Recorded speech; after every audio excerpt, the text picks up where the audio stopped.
മനസ്സ് എന്നത് പ്രകാശമാണ്. ആ പ്രകാശം പരമാത്മാവിൻ്റെ മനസ്സാണ്. റസൂലുള്ള മെഹ്റാജ് പോയി. ഐഷ ബീവിൻ്റെ മടിയിൽ കിടന്നുകൊണ്ട് തന്നെ മെഹ്റാജിന് പോകുമായിരുന്നു, പലതും കാണാൻ. എന്ന പോലെ ഞാനും നമ്മൾക്കെല്ലാം പറ്റുന്ന കാര്യമാണ്. മനസ്സ് എന്നത് പ്രകാശമാണ്.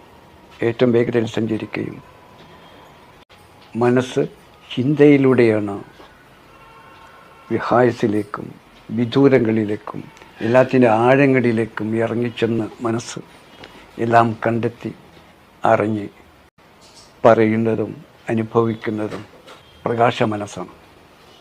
മനസ്സെന്നത് പ്രകാശമാണ്. എന്നപ്പോൾ തന്നെ ഞാൻ പറഞ്ഞത്, ആ പ്രകാശം പരമാത്മാവിൻ്റെ മനസ്സാണ്. ആ മനസ്സിലൂടെ ഞാൻ ഈ പ്രപഞ്ചം ഉണ്ടായതും ആ മനസ്സ് തന്നെ ബീജമായി തൻ്റെ ഗർഭമായ ഭൂമിയിലേക്ക് ഇറങ്ങുന്ന ദൃശ്യമായ നമ്മുടെ മനസ്സ് അത് ദൈവ മനസ്സ് തന്നെയാണ്. അതാണ് ആ പ്രകാശം ഇറങ്ങി വന്നത്. സൂറത്ത് 53 സൂറത്ത് നജ്മിൽ ഖുർആനിൽ അള്ളാഹു പറയുന്നു, വൻ നജ്മി ഇദാ ഹവാ സഹീബക്കും. ആ പ്രകാശ നക്ഷത്രം ഇറങ്ങി വന്നതാണ് നിങ്ങളുടെ ആൾ. അദ്ദേഹത്തിന് വഴിപിഴിച്ചതോ അബദ്ധം പിണഞ്ഞതോ അല്ല. അദൃശ്യനായ അള്ളാഹുവിൻ്റെ ആദ്യ മനസ്സാണ് ആ പ്രകാശം. ആ പ്രകാശം മനസ്സിലൂടെയാണ് പരമാത്മാവ് ഈ പ്രപഞ്ചത്തെ സൃഷ്ടിക്കുകയും അതിലെ സകലമാനത്തെയും ആ പ്രകാശം മനസ്സ് തൻ്റെ ഗർഭമായ ഭൂമിയിലേക്ക് ഇറങ്ങി വന്ന് മനുഷ്യരൂപത്തിൽ ദൃശ്യമാവുന്നതും. എന്നിട്ട് ഈ മനുഷ്യ മനസ്സാണ് എല്ലാത്തിൻ്റെ ഉള്ളിലേക്കും വിഹായസിലേക്കും ആഴങ്ങളിലേക്കും ചെന്ന് എല്ലാം കണ്ടെടുക്കുന്നതും സൃഷ്ടിച്ചെടുക്കുന്നതും.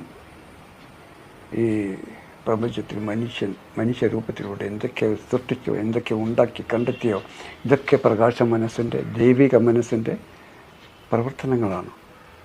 ഈ ദൈവിക മനസ്സാണ് ചിന്തയിലൂടെയാണ് സഞ്ചരിക്കുന്നത്.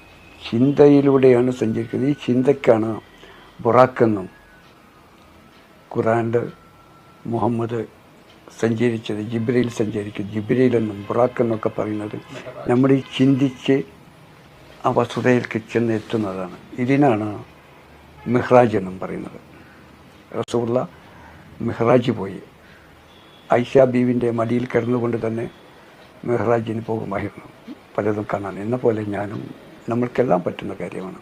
നമ്മൾ ഇവിടെ ഇരുന്നു കൊണ്ട് തന്നെ നമ്മുടെ മനസ്സ് ചിന്തയിലൂടെ ആകാശത്തിലേക്കും സൂര്യനിലേക്കും മറ്റ് ഗോളങ്ങളിലേക്കും ഭൂമിക്കടിയിലേക്കും വെള്ളത്തിൻ്റെ ഉള്ളിലേക്കും